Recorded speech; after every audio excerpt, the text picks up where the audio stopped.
পৃথিবীতে সবকিছু ভুলে থাকা গেলেও, আড়াল করে রাখা গেলেও কিন্তু প্রিয় মানুষের হারানোর যন্ত্রণাটা কখনোই ভুলে থাকা যায় না। বুকের ব্যথাটা কখনোই কমিয়ে নিজেকে ভালো রাখা যায় না।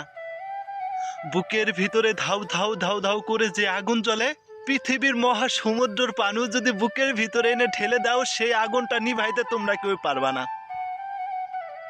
ভালোবাসার যন্ত্রণা যে কত ভয়ানক হইতে পারে সেটা হয়তো তারা বুঝতে পারবে না, যারা নাকি কখনোই কোনো মানুষকে ভালোবাসতে পারে নাই। পৃথিবীর সব মায়া আপনি ভুলে গিয়েও নিজেকেও ভালো একটু হইলেও রাখা যায়, কিন্তু প্রিয় মানুষের দেওয়া মায়াগুলা কখনোই আপনি ভুলে থাকতে পারবেন না। প্রিয় মানুষের স্মৃতিগুলা কখনোই আপনি ভুলে থেকে নিজেকে সুখী বানাইতে পারবেন না। সুখী বানানো তখনও যায় না যখন নাকি প্রিয় মানুষটা পৃথিবী থেকেও চলে যায়, তখনও তাকে ভুলে থেকে নিজেকে সুখী করা যায় না। কিন্তু একটা কথা আমরা মুখে মুখে বলতে পারি, মৃত ব্যক্তির দায় দাবি হয়তো ছেড়ে দেওয়া যায়, কিন্তু জীবিত মানুষের দায় দাবি কখনো ছেড়ে দেওয়া যায় না।